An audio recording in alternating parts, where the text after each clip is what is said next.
Good morning, everybody. We're going to start with a brief prayer. Hopefully you were able to get coffee and water. We have some treats. And so in any event, welcome everyone. We are here for not second-class citizens, life in the church after divorce. Father Dan Griffith here. Good to be with everybody. Thank you for your presence this morning. This is an important conversation. Why don't we begin in prayer here?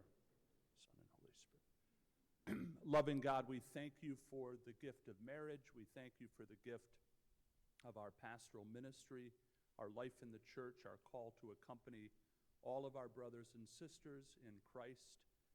I thank you for our presenters today and for everybody's presence as we experience our Advent, where we await the coming of your Son and the fullness of our redemption. In your name we pray. Amen. So I'll just take a few brief minutes here at the beginning, and I'll introduce Susan Mulheron, who is our keynote speaker today. And then what we'll do is, after Susan's talk, we'll go right into our conversation with our three panelists, and I thank them for their presence and their stories today. It takes a lot of courage to tell your story, and we were able to meet via Zoom a couple days ago, and I'm just very grateful to them, very grateful for Susan as well. It's important in the life of the church to gather. What we do here has been promoted by both Pope Francis and Pope Leo, and it's the importance of teaching and dialogue and story. People telling their story, us as the body of Christ entering into dialogue. One of the things that I found at Basilica of St. Mary is that this is a synodal church. The parish has a synodal way of being. Susan probably knows this. We didn't do everything exactly the way the church asked in the last couple of years in terms of the synodal path here. One of the things that I'm heartened by is that this is what we do as a community. We don't do it perfectly, but we have challenging conversations on important topics. This is the fourth time we've done this. Janice and I have collaborated on taking up important issues in the life of the church, and then having a speaker, a panel, and then entering into a circle where we can process that. And I think it's really a great method. I think it's important. We hear, we learn, we accompany, we process together, and then we talk about where is the Spirit guiding the church to offer concrete ways that people can experience ministry and accompaniment. And that's what we're here to do today. I think what's important is to understand what the church teaches, and Susan is going to talk about that. There may be challenging aspects of that. And one of the reasons we chose Susan or asked her to talk is we've all known her, Janice, myself, Johan, and others, as someone who is a centrist in the life of the church. She teaches what the church teaches, upholds the church teaching, but she does so with a lot of pastoral sensitivity and a lot of depth. And I've known her in her work. I'll more formally introduce her in a second. More formally in her work in the restorative justice area.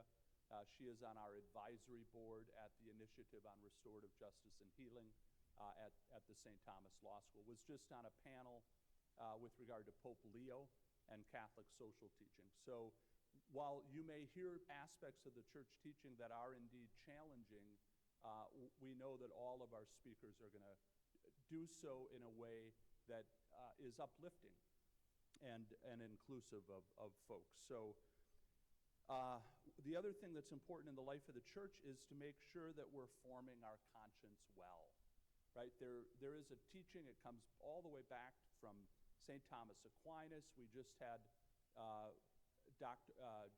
Saint John Henry Newman, who was declared on November 1st a doctor of the church, not only talked about the importance of the development of doctrine, but also the primacy of conscience, right? Our conscience is important. We are obligated morally, this is church teaching, to follow our conscience. We are also obligated to search truth and to be open and form our conscience well, and that means according to church teaching. So that dynamic is important, to follow one's conscience, and then the duty to form one's conscience well according to the wisdom of the church. What's also important is people's lived experience in terms of any conversation. If we have any conversation apart from lived experience, it is wanting. You remember Pope Francis saying that reality is more important than ideas. What is the reality of people's lived experience? And where is the wisdom that comes from that reality that we can all learn from? And then pastoral outreach. The church really is not taking up her duty and living her ministry of being a bridge to Christ if she is not ministering in an effective way to all God's people. Wherever they are in their life, their circumstance, whoever they are, to minister well to God's people, to listen, to learn, to accompany, to teach, all of that is very important. I remember as a kid, my first experience with divorce was my Aunt Alice, who was one of our favorite aunts, a wonderful woman, bright teacher in Milwaukee, and she was in an abusive marriage.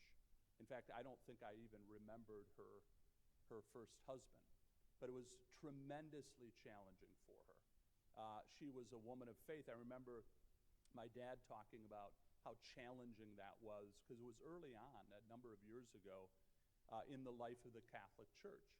And there were times where she felt like a second-class citizen as she was busting her tail, right, working and raising her 6 children.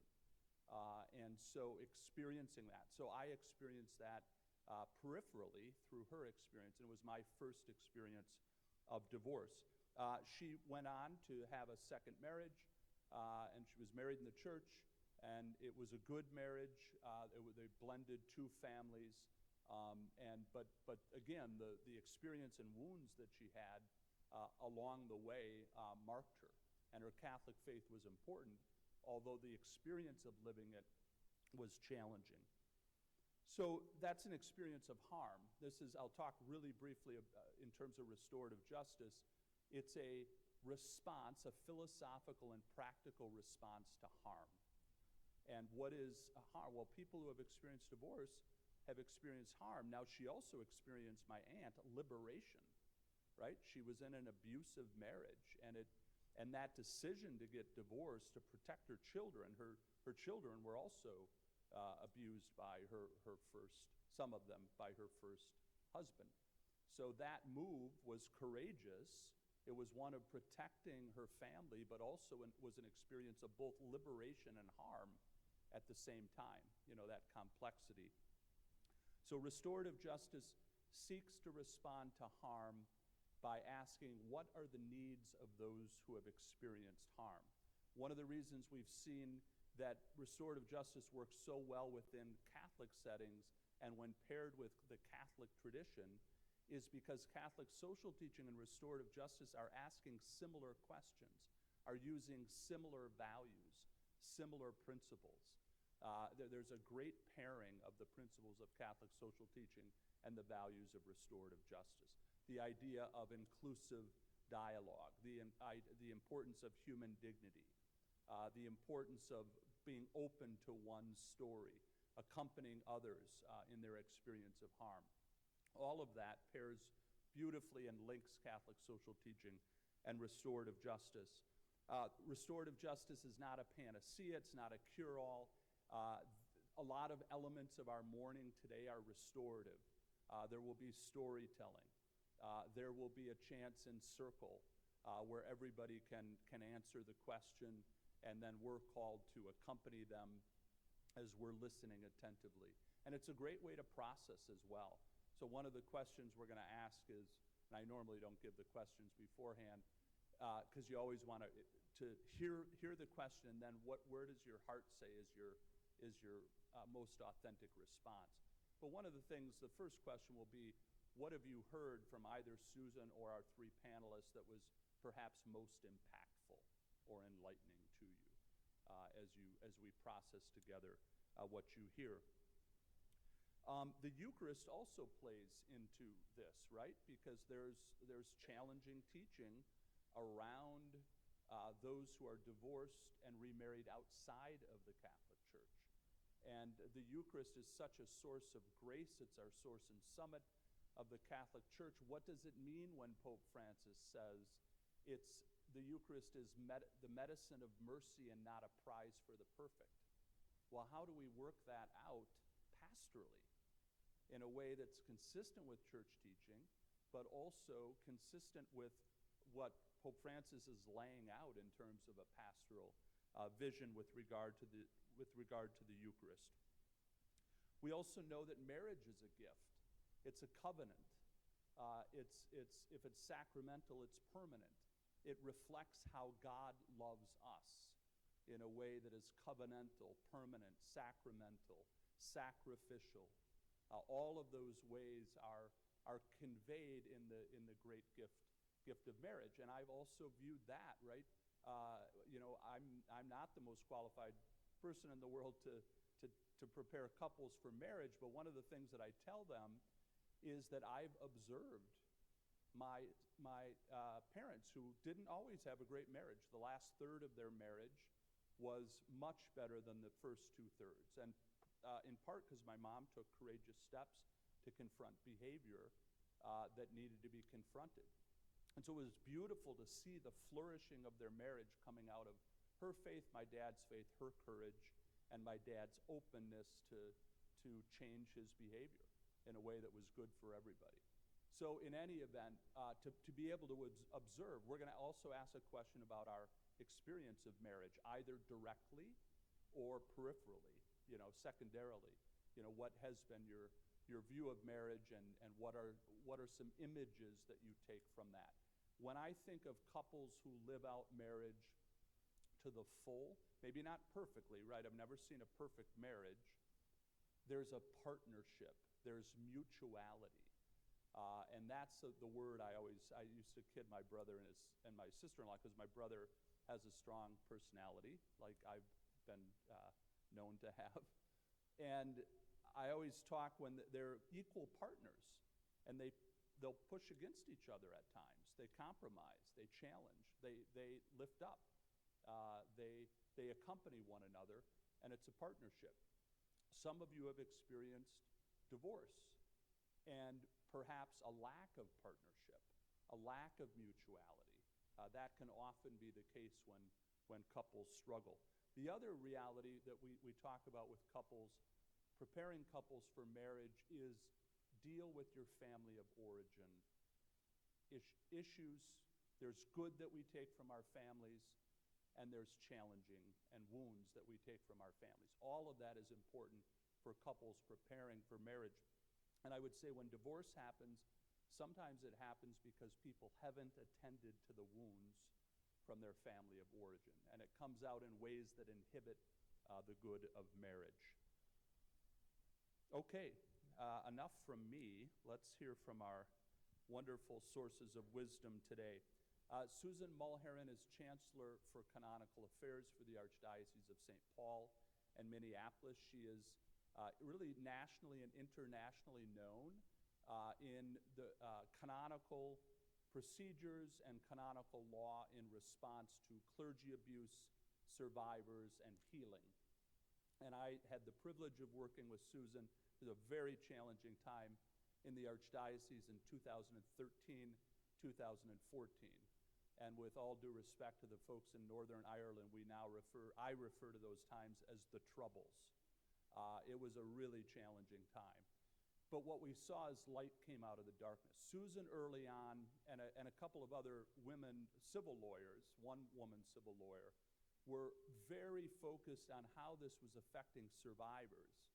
Other folks were focused on, right, the institution, how do we get to the files and see what's in there, which was very important.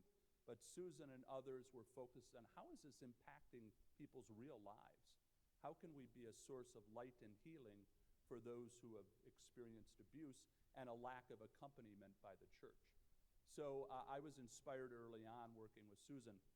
Later, when we launched our initiative, we happily extended an invitation To Susan, I was struck. We invited 10 people from all over the country, and they all said yes, which told me how important they saw the work of restorative justice and accompaniment.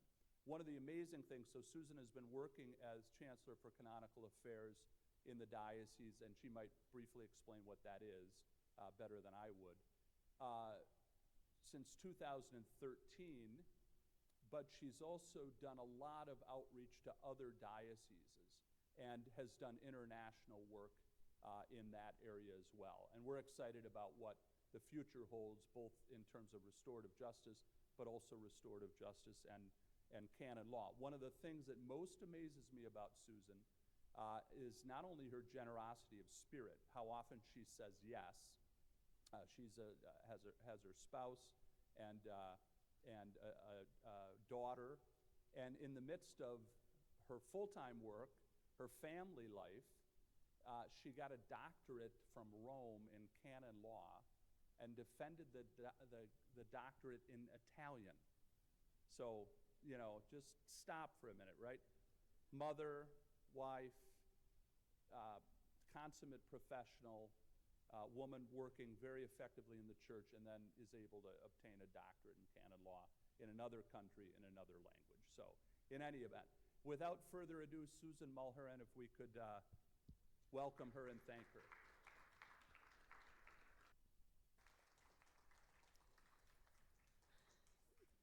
Thank you, Father, for that long introduction. I'm sorry you guys all had to sit through all of that. I'm trying to wake myself up here a little bit. Had a bit of a late night and an early morning. We had PJs with Santa down at the City Hall in Vadnais Heights, and then St. Nicholas Day this morning. I have a very sugared up, excited 4-year-old at home and not a lot of sleep. So I'm going to try to perk myself up here a little bit. Thank you so much for coming down to talk about this topic on a Saturday morning, this busy time of the year. What a privilege it is to have this gem of a parish right here, and for all of us to be able to come together in this. So before we jump in, I wanted to give you a little bit more context again for who I am, and why I thought I could say something about this topic. As Father Griffith mentioned, I work for the Archdiocese as the Chancellor for Canonical Affairs. I'm a canon lawyer. So the church operates under the civil law system in which it exists, but it also the canon law system that governs the entire Catholic Church. And it sets forth the rules and the structures for how we do everything, including the the church teaching we're going to be talking about here today. So I carry out that role. I'm sort of like the Archbishop's canon lawyer and kind of advise in canon law in general. Before I had this position, I worked in the marriage tribunal, the place where you go to present your petitions for declaration of nullity or an annulment. And I fulfilled a variety of roles in that office, from an advocate to people who are seeking this, to a judge, someone who actually weighs in and casts a decision for or against the nullity of the marriage.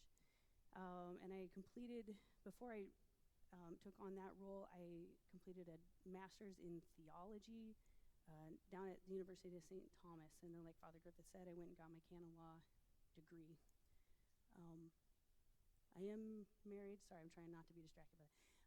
I am married with a daughter and have plenty of divorce in my immediate and extended family. So I've experienced that at least firsthand, but even more acutely for this presentation is that work, I think, in the marriage tribunal, walking with people, working with people who got a negative decision, who came to the church seeking this freedom to regularize the marriage they had already entered into, or to see if they were free to enter a new one, and then telling these people that we aren't able to find that this first marriage bond was null. Walking with that person. And also a lot of what my job is taking calls from pastors like Father Griffith who say, I have a really challenging pastoral situation here. What can I say? What can I do? And I try to help that priest work through those options. So I come to this presentation with that background. And also, as Father Griffith said, he said, let's talk about what the church teaches. So these slides are going to be, they're text heavy, a lot of words, But what I wanted to do was put it right in front of you, like not just my paraphrase of what the church teaching is, but the words themselves from the authoritative sources. So we're going to flip through that, and let's go ahead and get started. See if I can get this. Where do I point? Oh, I got to turn this on, don't I? Sorry about that. Nope. On. There we go. Actually turn it on, all the way on. Okay. So this is a discussion of church teachings on marriage and divorce and that gospel call to radical mercy, accompaniment, and restoration. And that's where we're going to try to just keep landing that plane. The church has this extraordinarily beautiful theology of marriage that I think we're familiar with at least the basic level. And what we're going to talk about a little bit is that our entire theology of salvation is actually a nuptial theology. It's a marriage theology. We also know that living out this theology is a very human endeavor. It's probably the most human thing that we do. Relationships, marriage, and family. And that gets messy. Anything that humans are involved with gets messy. It brings about great graces and beauty, and it's a pathway into the heart of God, but it also, that same pathway, as we know, brings crosses and challenges and shadow. So we know that marriage is a place where we can experience all those wonderful things. We can also experience that great harm, like Father Griffith was mentioning.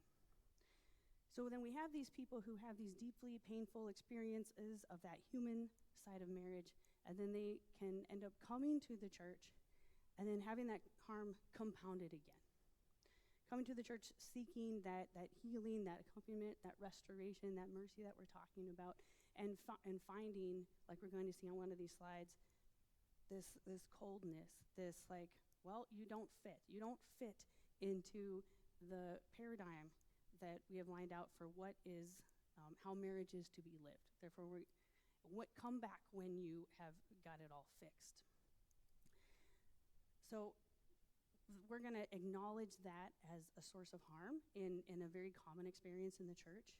But we're also going to be talking about how, especially over the last decade or so, what we've seen is an evolution, not in the church's teachings about marriage, which are, an unbroken, steady tradition, but we're seeing an evolution in the recognition of, we call it like the pastors of the church, the bishops, popes, those who have this responsibility for directing that pastoral care, that recognition that we're failing to apply these teachings with that mercy, accompaniment, and restoration. So we see an acknowledgement of that at the highest level of the church, and then we see really intentional work to talk about why that is and how we can make a change. So we're going to walk through all of that in the rest of this presentation. So I want to start out grounding us here on the church's teachings about marriage. And when we talk about the church's teachings on marriage or sexuality in general, it all starts right here with Adam and Eve in the Garden of Eden at the dawn of creation. And whether you receive this as a literal account of how everything began, or you receive it as an allegorical rendering of the truth that's behind the story, our theology, this is the divine revelation that has come down to us, and we have it in the scriptures. This story, man and woman, Adam and Eve, created in the image and likeness of God, in perfect relationship with God and with each other.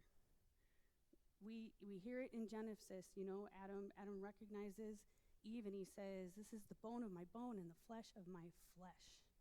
They are that one flesh. They're in full communion, at least at the beginning. We know how the story goes, right? Adam and Eve disobey God. Sin enters the world. They're separated. That communion, that perfect communion, is ruptured. It's ruptured between Adam and Eve, and it's ruptured between humanity and all of creation and God. And from this moment on, this sin has brought disorder to creation, and the harmony is disturbed. And then all of salvation history that follows, including up to today and the future, is about seeking the restoration of that communion with God and our Creator, and trying to overcome this hardness of heart that sin has placed in us, that we all have as a result of this rupture. But this is a nuptial story. This is a marital relationship. God never stops pursuing us as his beloved. That never ends. We read this. We see it in the Old Testament. We see this nuptial covenant between God and his people. God speaks of his people as his bride. Isaiah speaks of Jerusalem as the bride.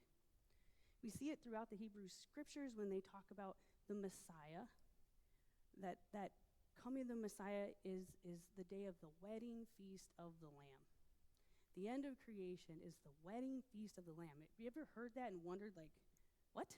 What does that have to do with, all of salvation history coming back into its own, coming back into its place? This is a nuptial story. When God is reunited with his bride in this nuptial covenant that he created at the very beginning, his people are redeemed through the sacrifice of the Lamb, restoring that covenant, entering that new covenant, offering that way of mercy, opening God's heart of mercy to this disturbed order. All of our theology in marriage and sexuality flow out of this paradigm oriented to the restoration of all things. So when we're faced with some of these hard questions about why does the church insist on that marriage is between one man and one woman, that marriage is an exclusive, perpetual, lifelong covenant, it's ordered toward procreation and the mutual good of the spouses, why is the church so unyielding on this? We just need to remember that it's this much broader context of where a marriage theology comes from, where it begins, where it's going, and its orientation. And it's a way that we live out this nuptial covenant with our Creator. So that's part of the reason why when we try to say, like, well, why doesn't the church just, allow this and this? There's not a lot of room for, like, argument or debate, because what you're touching on is this fundamental orientation of how we are set up and where we're headed. So we look at marriage in that divine context that we just described, and we look at it in terms of God's relationship with Adam and Eve, with Israel, and then the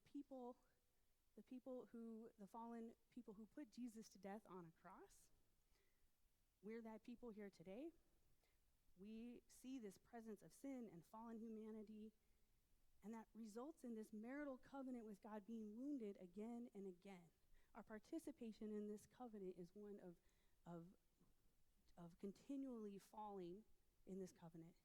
But God is always faithful to us. God doesn't say, okay, I've been neglected enough. You've fallen enough. I'm done here. God is always there. God is demonstrates to us that unyielding fidelity. So sin and brokenness are part of this human condition, and it affects everybody, whether you're married, divorced, ordained a priest, living as a single person, whatever your state in life is. So all of us, regardless of our state of life, we are called to return to this nuptial covenant with God and restore this communion with God again and again and again.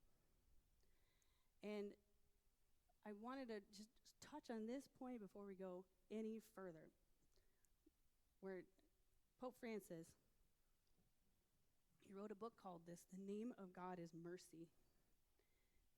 Pope Francis reminded us again and again that mercy is God's first attribute. His mercy is infinite, and it's greater than any sin. It's greater than this rupture that I was just talking about. And when Pope Francis brings this up, as the Pope leading his church, he calls us to keep this mercy at the forefront in everything that we're doing. And what I mean is that this is what we call not easy mercy. There's no easy mercy. Mercy is not saying, okay, well, this church teaching is hard. This is causing pain in this person's situation. So we're just gonna, it doesn't really apply to you. We're gonna set it aside. We're gonna be merciful in that way. That's not what mercy is. Mercy is, okay, we say this is what God calls us to, this restoration in himself and restoration of all creation in himself. Look at your specific situation. How do we meet you where you're at? How do we bring God's love to you in that very specific situation? Look at your joys, your sorrows, your challenges, your successes, and find a way to accompany you in that specific path, acknowledging that all of us are on a very unique and specific path. And that is that hard work of looking at this human situation and bringing this divine mercy into play. And it's a very challenging pastoral work, but it's what we're called to do. That is how we proclaim this teaching with integrity, is that we bring it to the people that it applies to in a way that brings God's love to them, in a way that shows them a path to restoration. So speaking of this, the covenant, the new covenant, I want to take it back to the incarnation of the new covenant, Jesus. Words from the gospel. The context for this quote, this is Jesus' answer when the Pharisees come to him and they ask him if divorce is lawful. And Jesus cites in the passage there, the two will become one flesh, and he adds what God has joined together, no human being must separate. And this is an important development in our understanding of this marital covenant, the new covenant, because the Pharisees were talking about, well, God allowed divorce, and Jesus says that's because of the hardness of your heart. I call you to a new level. I call you to a new level of fidelity. And he's paving the path to that restoration of all things. But we can only find our way back there through the infusion of this mercy and grace that the Lamb of God brings us. He has to restore that covenant. It's not something we can do just by trying harder, or by listening more, or by yelling at people a little bit louder. It's only through the inbreaking of the grace of Christ that we even have a way to do that. So this teaching of Jesus and this statement, what God has joined together, no human being must separate, this is a concise explanation of why the church doesn't recognize a civil divorce as separating that marriage bond. So we can have a divorce is a decision that's made by a secular authority of the state in most cases, and this is a state decision on a state bond, and it doesn't affect a bond that's created by God through a vow.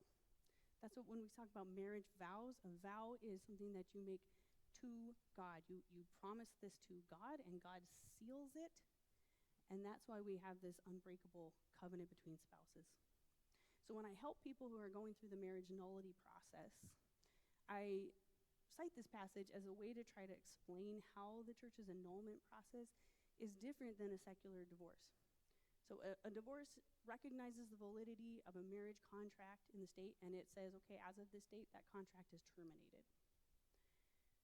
The church believes that once God creates that marriage bond through the exchange of vows by the spouses, no human power can break that. You can go to the state of Minnesota and get a divorce, but it doesn't touch this divine bond.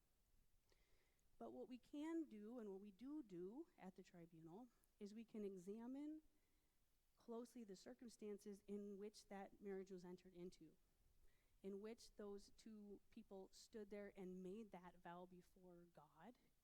And we can take, in light of everything we understand marriage to be, everything I just kind of explained, what was happening here, we can, through a judicial process, a tribunal process, determine that while like the vows were exchanged, a wedding happened, and true love definitely could have been there between these two persons, and the intentions were there. There can be something that prevents this perpetual and indissoluble bond being created at this level. And like I was hinting before, this isn't the case with all marriages. It's not like you just come in and apply and we say, okay, it's something you want. What it is this close examination of whether or not we can find grounds in the church's teachings and the law of the church to be able to say, this didn't reach the threshold of this creating this bond at this level. So, when you read the rest of this gospel passage, we see at the end the Pharisees' reaction to Jesus' statement about this. They're incredulous. They're like, how can you expect people to live up to this? What do you mean they can't get divorced? And Jesus acknowledges that this is difficult. And he says, whoever can accept it ought to accept it. And that's Jesus calling us to fidelity to that new covenant with God.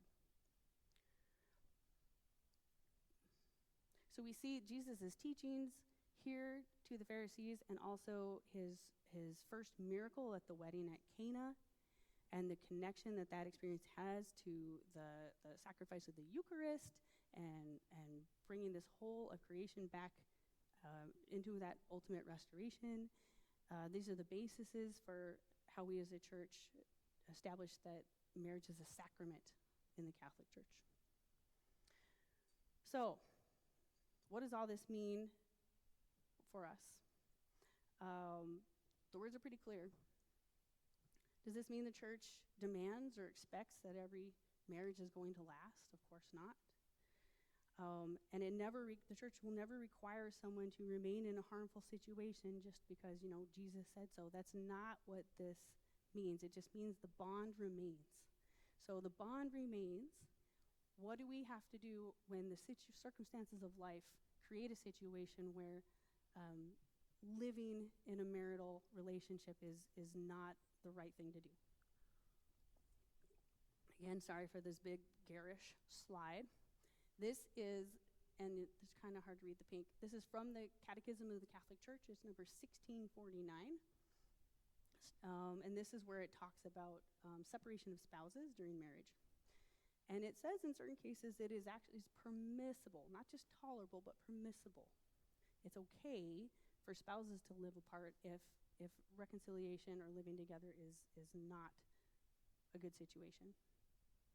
But because, as you can see there, since the church doesn't recognize divorce as ending the marriage bond, even after that separation, spouses are called to fidelity to that marriage bond, which remains indissoluble.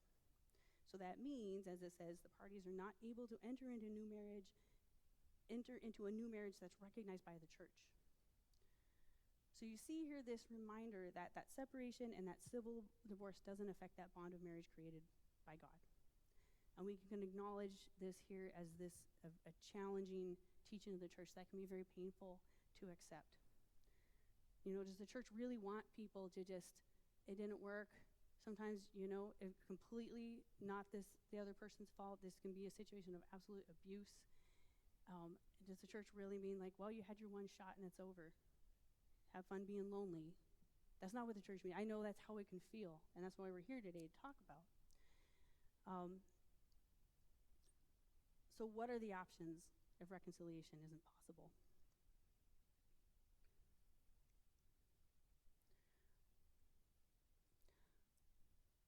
Moving into, this is the next paragraph into the catechism.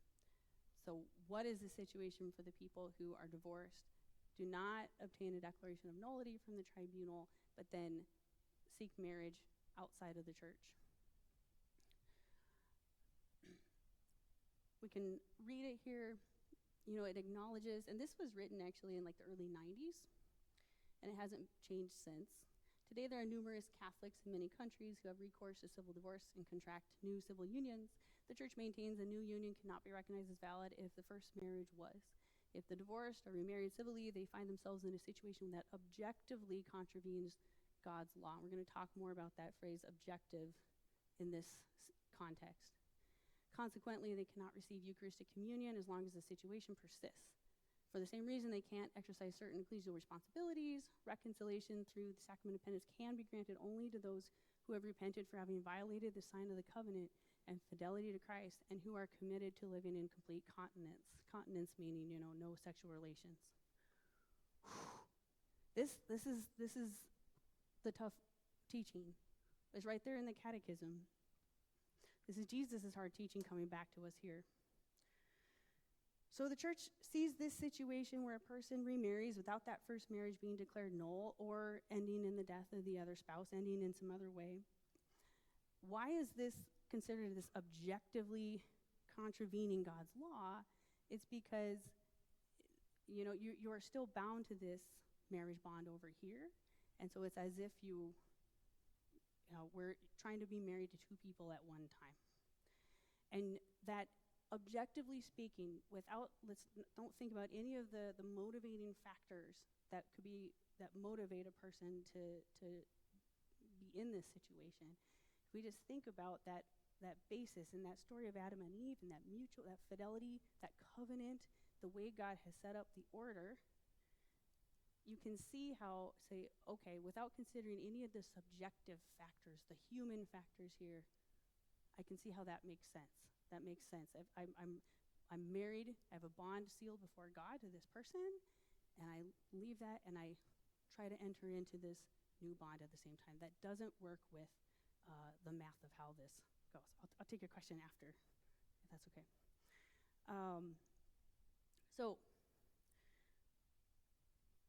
It's the inability to receive the sacraments is because it's a public and ongoing act that's in direct contradiction to the teaching of the church. It's because of that the person's unable to receive the sacraments while the situation persists in the objective situation. So, you look at something like this. How can we say this is the teaching of the church, and then I get up here and make such a bold claim that those who are divorced and remarried are not second-class citizens in the church? We're going to spend the rest of the time talking about how we can hold both of those things. So we say, why not second-class citizens? This comes from Pope Francis. He used this term a lot, and he spoke about how people who are marginalized are so often treated like second-class citizens when God has no second-class citizens. We are all, we are all receive that outpouring of grace and mercy and are all called to this covenant with God. All of us are in these messy human situations. We all end up in these situations that can be objectively contravening to God's law. That doesn't mean game over. It doesn't mean you're kicked out. It doesn't mean you're beyond God's love. And Pope Francis said this again and again and again. And he used this in reference to so many groups, and he called the church to meet these people with dignity and love and accompany them and be there for them. Anyone who we might call irregular or imperfect or in a less than ideal family situation. And he exhorted everyone to stop labeling and othering people. Stop excluding them, stop casting them aside to keep them marginalized. Some of the things that Father Griffith mentioned, that the Eucharist is not a prize for the perfect.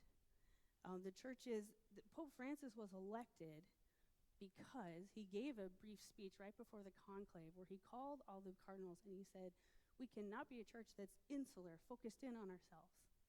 We have to go out to the people. We have to bring God's mercy and love to people. Otherwise, what are we doing here? What are we doing here?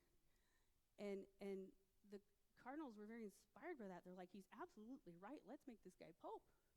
And so they did. And we saw a lot of stuff happen after that.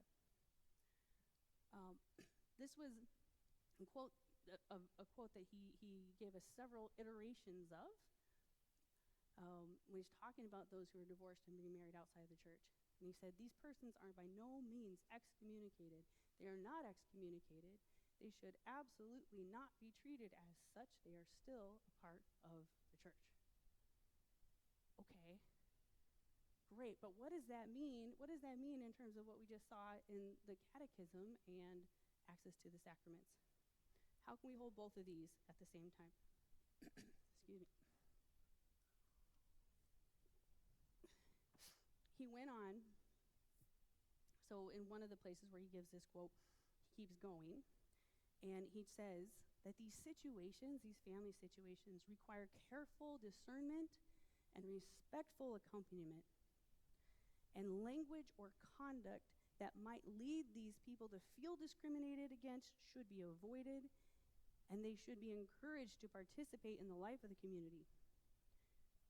And the Christian community's care of such persons is not to be considered a weakening of its faith and testimony to the indissolubility of marriage.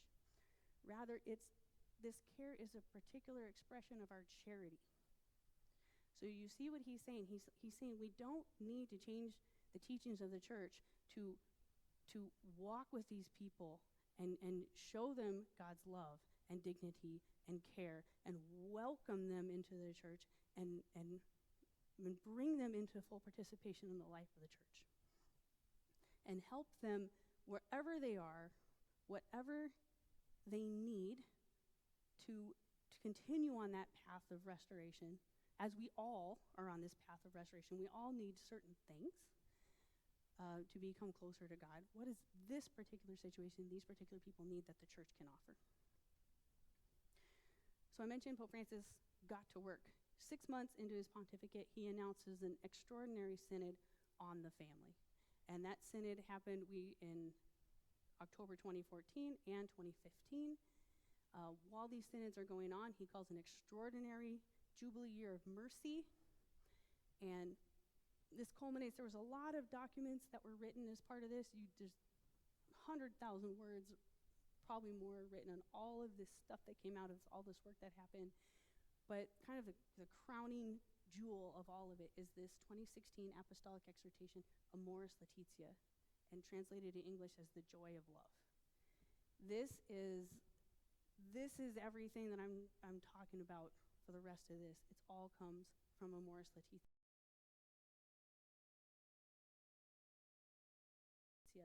But it's not something that Pope Francis just sat down and wrote out one day. It's the fruit of all of this, calling 1,000 people to Rome, all these bishops, theologians, lay people. They put them in a room for a month, and they sat around tables and they talked about that exact question that I just put in front of you. How do we do this? How do we take this church teaching and meet people, and how do we show them God's love? What are the practical things these families are struggling with? What are the things that the church is bringing, and where are they finding that pastoral care of the church to be short? Where are the pain points? And they talked about it, and you can read all the documents, and it's a beautiful, you can see that they really had those discussions. And what came out of it, again, ultimately, is this document that lays out how do we care for families in general in light of the human condition. And there's a whole chapter on people in imperfect or irregular family situations in this chapter 8. So if you have an interest in this topic, if you take nothing more away from anything I say, I just want to encourage you to find this apostolic exhortation and please read it, reflect on it. I find it very encouraging to see it. Like, this is one of the highest levels of the church documents. It's from the Pope, but it comes out of a synodal process. So it's not just his personal opinion, and it gives us this mandate to apply that gospel and apply that mercy. This is a quote from a document that preceded. This was part of the work of the synodal work. So the pastoral challenges of family life in the context of evangelization. And I wanted to just walk through it again because you can see here, this is early on. This is 2014. This is like right in the early on, at the beginning of the process. And you can see them taking up this question So it says, pastoral charity impels the church to assist people who have suffered the breakdown of their marriage and are living with their situation, relying on the grace of Christ. A more painful wound results when these people remarried and enter a state of life which does not allow them to receive Holy Communion. Clearly, in these cases, the church must not assume an attitude of a judge who condemns, but that of a mother who always receives her children and nurses their wounds so that they may heal. That unconditional love of a mother. Come here. With great mercy, the church is called to find forms of accompaniment which can support her children on the path of reconciliation. With patience and understanding, she must explain to these people that they're not being able to celebrate the sacraments doesn't mean they are excluded from the Christian life and relationship with God.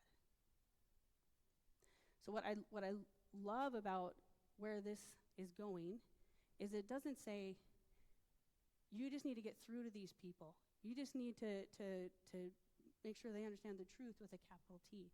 It's putting it on those of us who are ministering in the church, receiving people, being part of brothers and sisters with these people in the church to accompany, love, understand, support, be God's mercy to these people. Don't kick them out, tell them to come back when they get shaped up.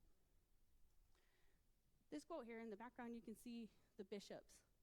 Now this one comes out of Amoris Laetitia, so this is kind of the capstone of all of that synodal work. And so I love this because I think this is from the perspective of that Episcopal bishop perspective, acknowledging harm, recognizing that the church does not do this well most of the time. When it says, so at times we, in terms of the bishops, we have also proposed a far too abstract and almost artificial theological ideal of marriage, far removed from the concrete situations and practical possibilities of real families.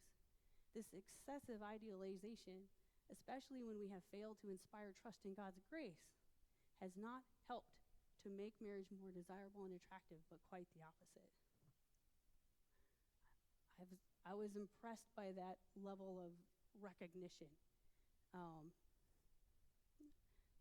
We have long thought that simply by stressing doctrinal, bioethical, and moral issues without encouraging openness to grace, we were providing sufficient support to families, strengthening the marriage bond, and giving meaning to marital life. We find it difficult to present marriage more as a dynamic path to personal development and fulfillment than as a lifelong burden. And finally, we also find it hard to make room for the consciences of the faithful, who very often respond as best they can to the gospel and their limitations, and are capable of carrying out their own discernment in complex situations. We have been called to form consciences, not replace them.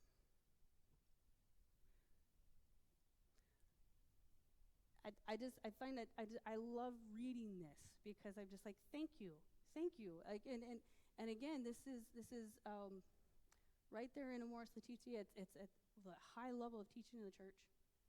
I was watching a video by Bishop Robert Barron. I think everybody knows him. And on this topic, I wanted to know what he had to say. And he called out this quote as convicting as a bishop.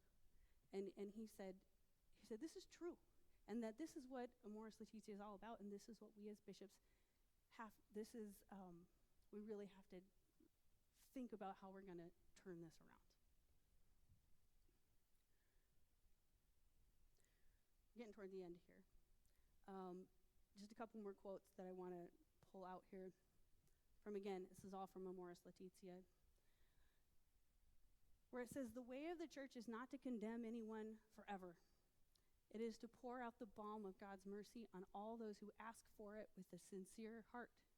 For true charity is always unmerited, unconditional, and gratuitous.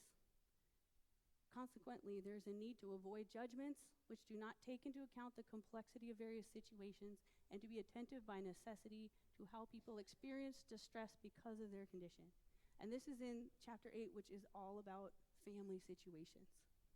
We're not talking about, this is about just someone in there who's just trying to live their family life as best they can.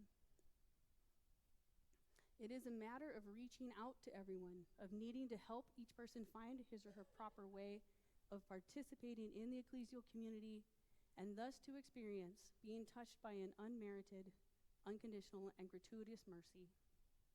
No one can be condemned forever, because that is not the logic of the gospel.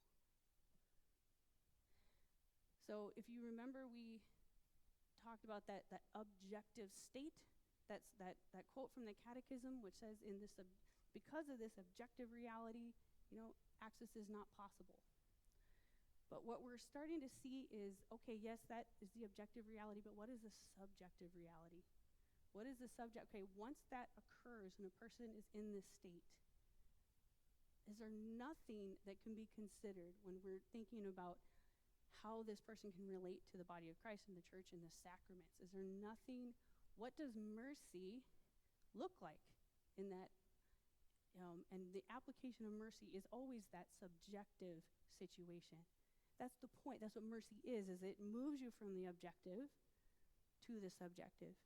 It takes, okay, this is the objective, cold hard facts, and this is the person in front of us with all the rich context that comes with it. He reiterates that all the baptized, the equality of all the baptized, the dignity of all the baptized. That's what makes you a participant in the church, not whether or not your marriage is perfect on paper, or not whether or not you did X, Y, or Z. Your baptism, the baptized who are divorced and civilly remarried, they need to be more fully integrated into Christian communities in the variety of ways that's possible. This integration is the key to their pastoral care, a care which would allow them not only to realize that they belong to the church as the body of Christ, but also to know that they can have a joyful and fruitful experience in it. Not just like sit in the back and be quiet, keep your head down. They are baptized. They are brothers and sisters. The Holy Spirit pours into their hearts gifts and talents for the good of all. Their participation can be expressed in different ecclesial services, which necessarily requires discerning which of the various forms of exclusion currently practiced in the liturgical, pastoral, and educational institutional framework can be surmounted. You in your specific situation, how do we fully integrate you? And it's going to be a different answer for everybody. Such persons need to feel not as excommunicated members of the church, we see that being brought back here again, but instead as living members, able to live and grow in the church and experience her as a mother who welcomes them always, who takes care of them with affection and encourages them along the path of life in the gospel. I'll just tell you, like I mentioned, I have a 4-year-old, and as a mom, I get this so hard. I think about my 4-year-old, and that there is nothing she could do to make me love her less. And that's really helped me understand how much God loves us. And this is what we're being called to remember when we're trying to care for people who might be experiencing the church as someone less than. This is the last slide. This is toward the end of the document, paragraph 300, where it says, a sincere reflection can strengthen trust in the mercy of God, which is not denied to anyone. What we are speaking of is a process of accompaniment and discernment which guides the faithful to an awareness of their situation before God. Conversation with the priest in the internal forum can contribute to the formation of a correct judgment or conscience on what hinders the possibility of a fuller participation in the life of the church, and on what steps can foster it and make it grow. For that reason, a pastor cannot feel that it's enough simply to apply moral laws to those living in irregular situations as if they were stones to throw at people's lives. Again, he's saying it's not sufficient to, someone comes, I'm divorced and remarried. Well, the Catechism 1650 says this, so that's the opposite of what the Holy Father is telling us we have to do. It is possible that in an objective situation of sin, which may not be subjectively culpable, that's that objective versus subjective. So we have, okay, yeah, on paper, you're in this box. subjectively, let's look at what really happened and how you got there. A person can be living in God's grace, can love, and can also grow in the life of grace and charity while receiving the church's help to this end. Discernment must help to find possible ways of responding to God and growing in the midst of limits. By thinking that everything is black or white, we sometimes close off the way of grace and of growth. And we discourage paths of sanctification that give glory to God. Someone in this situation, this is what he's saying, is God's grace is not apart from them. They are growing back to God. God is calling them whether the church is there to help or not. Let us remember that a small step in the midst of great human limitations can be more pleasing to God than a life which appears outwardly in order, but moves through the day without confronting great difficulties. The practical pastoral care of ministers and of communities must not fail to embrace this reality.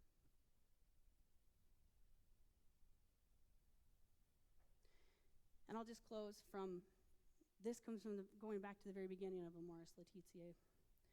And I love this quote from Pope Francis because it just sums up his legacy. I think he was always going back to the family life, and that is where so many of us do most of our working out of our salvation.